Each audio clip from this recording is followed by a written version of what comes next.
Conta um pouco sobre a Havan, como ela começou. Você falou que começou em Brusque. E como que foi o primeiro passo? A primeira loja? Me conta isso. Como foi abrir a primeira O loja? que você estava fazendo antes também? Nada, vamos lá.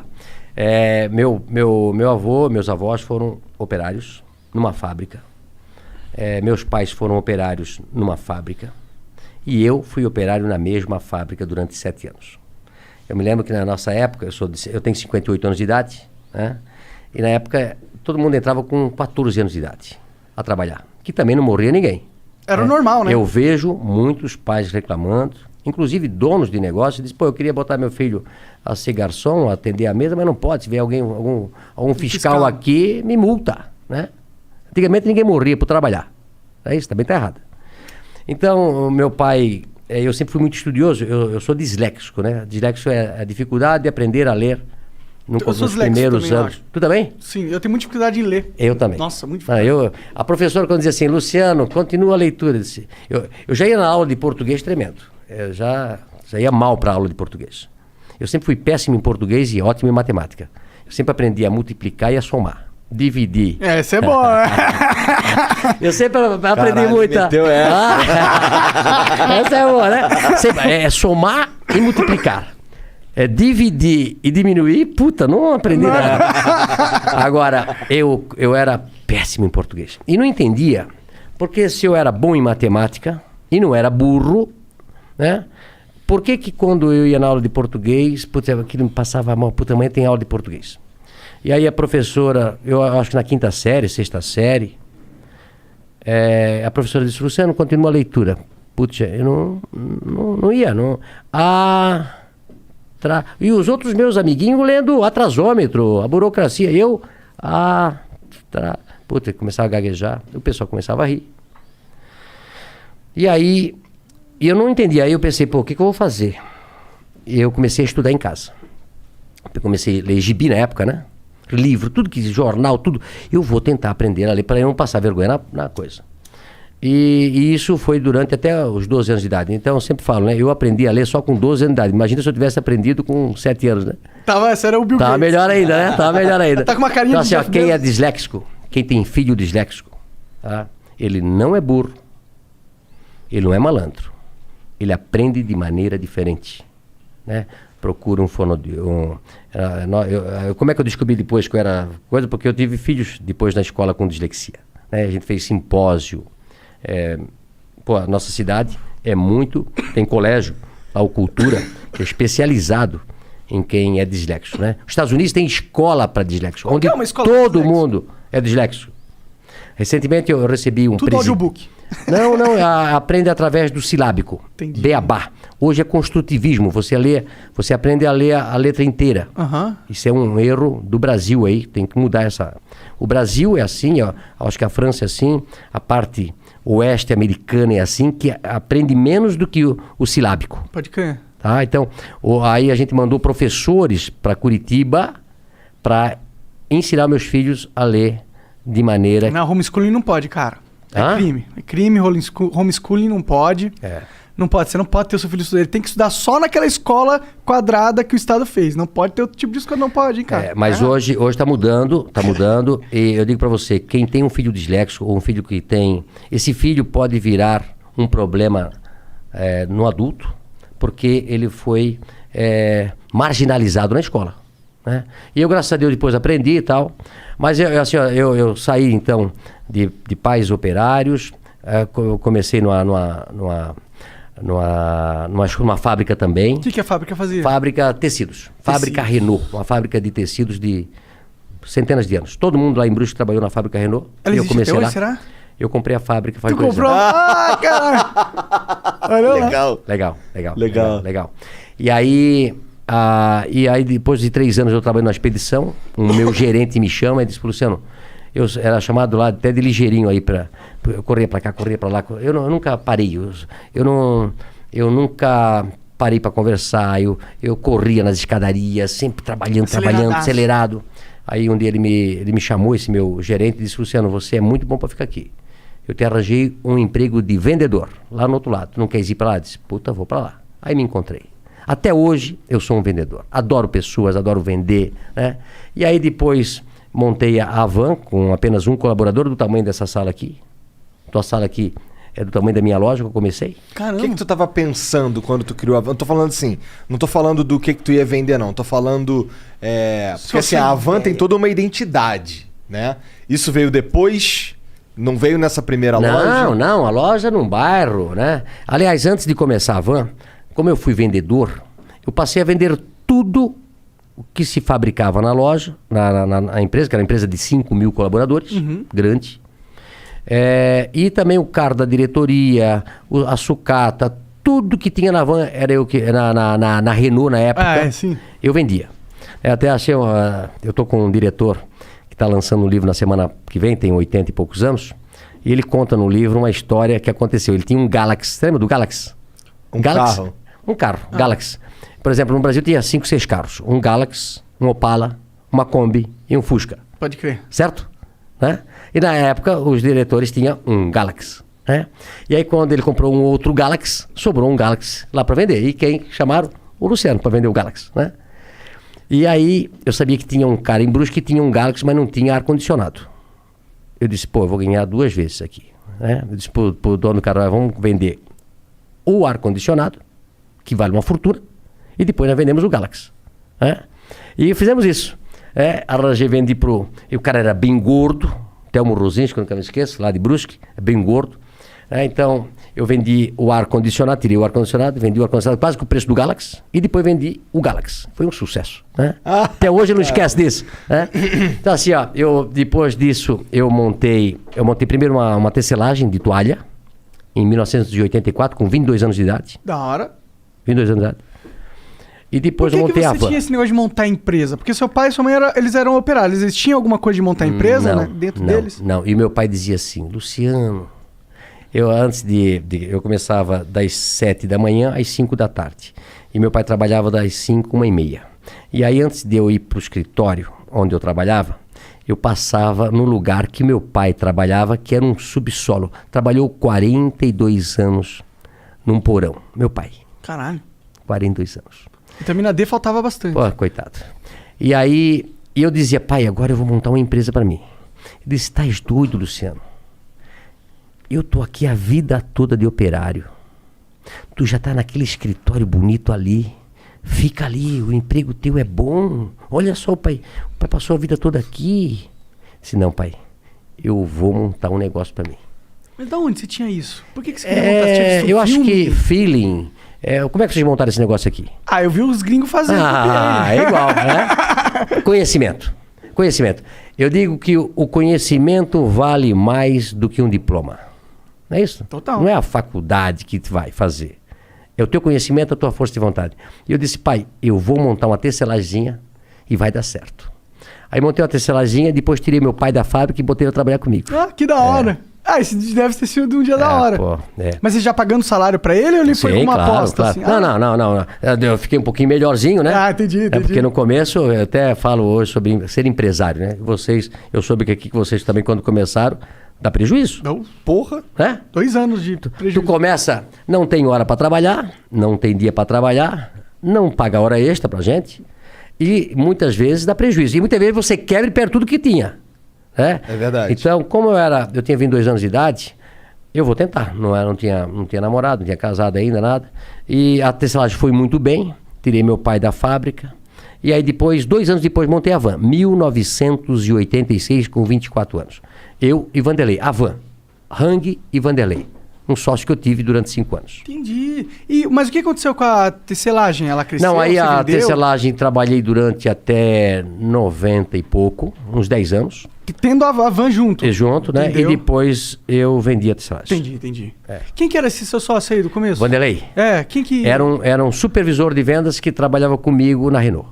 Entendi. Aí ficamos 5 anos juntos, separamos, ele tem a empresa dele hoje e a van continuou. Pode crer, ele meio que comprou tua parte, é isso? Não, não, na realidade a gente dividiu, ele fez a Vantex e eu continuei com a van. Pode crer. O que faz a Vantex? A Vantex vende tecido ainda hoje. Ah, entendi. É. Pode crer. E aí, como que foi essa primeira loja? Imagino que deve ser legal pra você ter um negócio físico, receber clientes. É diferente da tecelagem que você fazia antes. Que é negócio pra empresas, né? A tecelagem você vende pra alguém vender, né? Isso. E também é engraçado o seguinte, olha só. Eu comecei a tecelagem fazendo tecido pra roupa de cama. E aí um dia eu fui vender a roupa de cama para um atacadista. Fui eu e meu pai, pobre, sem dinheiro, precisava vender aqueles paninhos para poder comprar fio. No começo assim, eu tinha um Fiat amarelo ovo, 4 pneus quadrados, não tinha dinheiro para comprar. Na época era câmara de ar, né? Furava, o pneu já gastou todo. Ele solta a cinta, um pneu velho, quando ele está tudo gasto.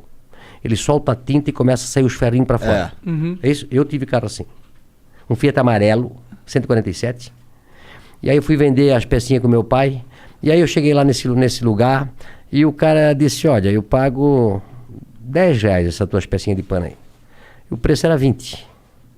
Eu disse, pô, mas o meu custo é 20, eu não posso vender por 10. Não, mas é o que eu pago. Tá bom, vendi as pecinhas, precisava de dinheiro. Aí falei pro meu pai, passa esse trabalho todo.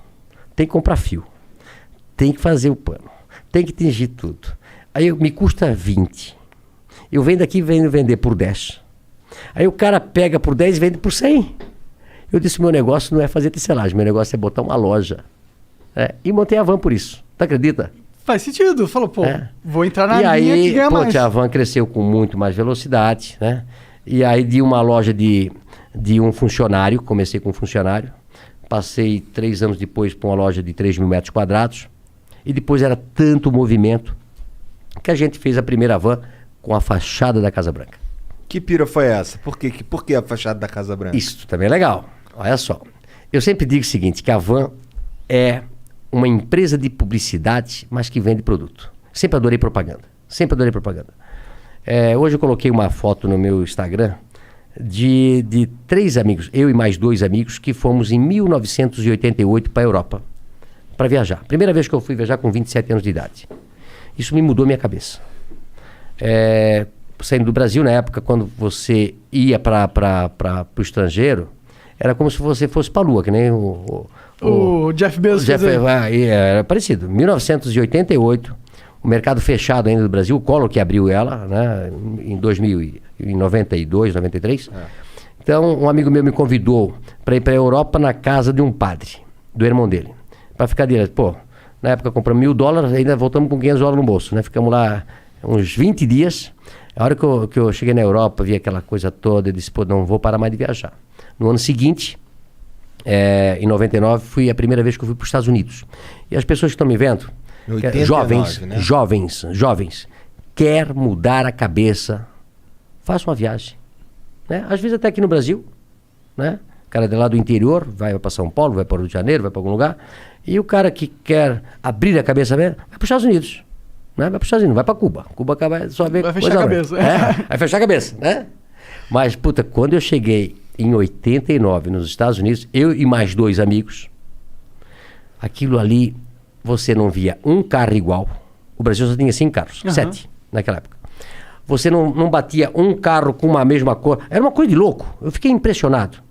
E depois eu comecei a viajar todos os anos para os Estados Unidos. Uma delas, eu fui para Washington. Né? E aí eu trouxe um cartãozinho postal da Casa Branca e deixei lá na gaveta. Quando eu saio da segunda loja para fazer uma outra loja, porque eu recebia 150 ônibus por dia. Por dia? Por dia, era uma loucura. Os caras de ônibus para comprar um monte de coisa. As pessoas acham assim, puta, mas a Van fazendo esse sucesso, como é que pode? Esquecem que a Van começou há 35 anos atrás. De uma lojinha pequena, sempre evoluindo, sempre que... eu sou um cara impaciente, né? Sempre querendo fazer diferente. Eu trabalho 7 dias por semana, 24 horas por dia, 365 dias se precisar. Né? E aí, quando eu vou para os Estados Unidos, eu disse, meu Deus, que país é esse? Por que o Brasil é assim?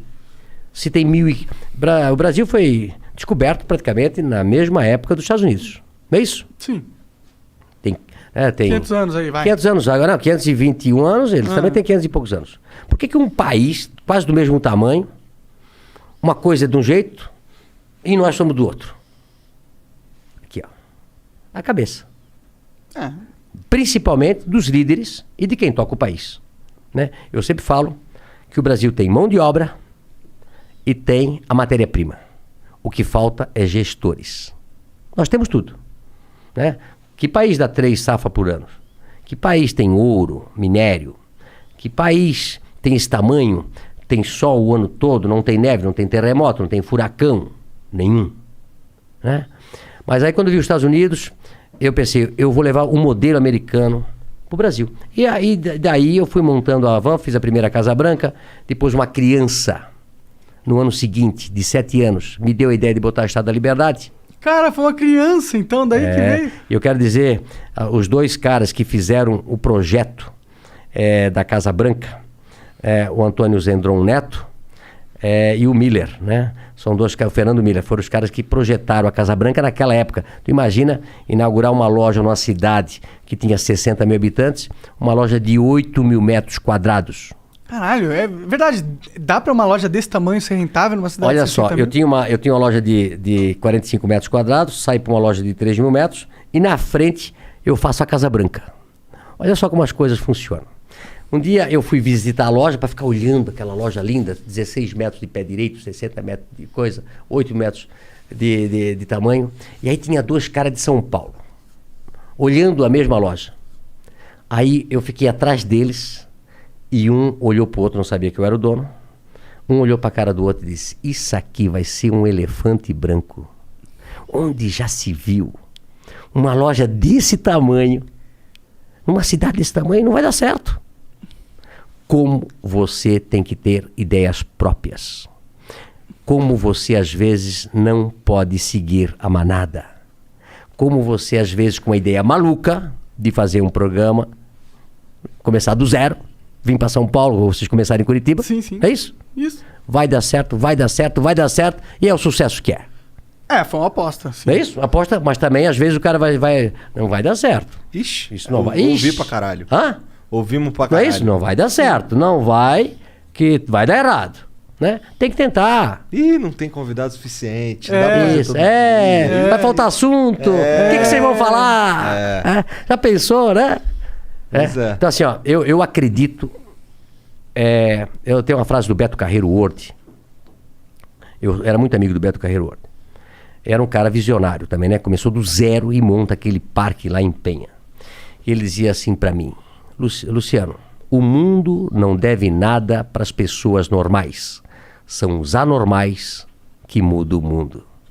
Então, se todo mundo seguir a manada, todo mundo fazer igual, não vai mudar o mundo. Precisa desses loucos para fazer estátua, fazer isso, fazer programa, e testar. Se não deu certo, volta atrás, faz de novo, volta certo. Não é isso? Então, eu acredito nisso. E depois da Casa Branca foi um sucesso. Aí uma criança me encontrou no estacionamento num sábado, eu estava trabalhando. E disse assim, Luciano, tu tens a Casa Branca aqui? Que tal tu botar a Estátua da Liberdade na frente? Eu disse, puta que sacada. Vou fazer a estátua. Pô, tem que arranjar o cara para fazer a estátua. Não, eu queria ver a cara do primeiro projetista que você falou, cara, eu tô um projeto aqui para você. A Estátua da Liberdade. Aí o cara deve falar, quê? Quanto que custa uma Estátua da Liberdade, velho? Hoje em torno de 1,5 milhão. Nós fizemos uma Estátua da Liberdade em Barra Velha. Ela tem 57 metros de altura. Tem elevador panorâmico que você leva você lá em cima. Legal. E de lá de cima você vê o mar de Santa Catarina. Quando você vem de Curitiba, o primeiro mar que você vê é o de Barra Velha, onde está o nosso centro de distribuição. Uhum. E lá a gente fez uma estátua de 57. Aquela deve ter custado $1 milhão. Caralho. Aquela é de ferro, cimento, né? É para aguentar o elevador. Deve ter umas 300 toneladas. É a maior do Brasil. É a maior do Brasil. Depois, digamos, é a estátua da Havan e depois vem o Cristo Redentor com 38 metros de altura. Pra você ter ideia. É 20 metros mais alta. Caralho! Caralho! E aí, pira, né, cara? Legal. E aí, quando disse, eu vou fazer a Estátua da Liberdade, a maioria disse, mas vai ser cafona, brega. Eu disse, mas vai chamar atenção.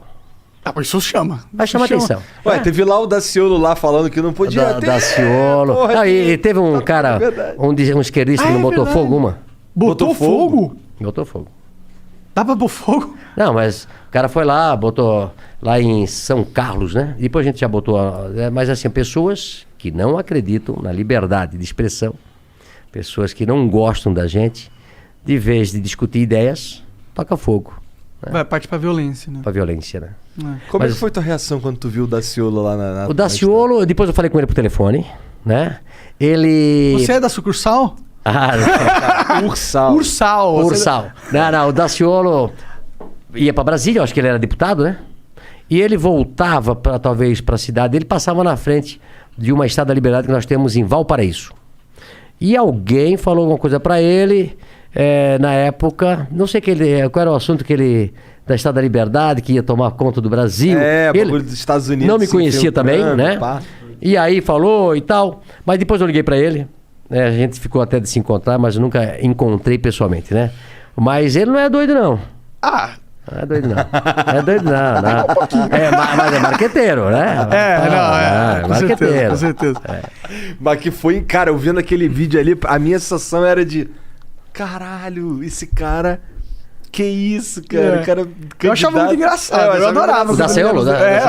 Eu também gostava dele. Mas, pô, me conta um pouco mais sobre a primeira loja. O que você vendia exatamente nela? Nós montamos a primeira loja e nós vendíamos tecido, em metro, tecido.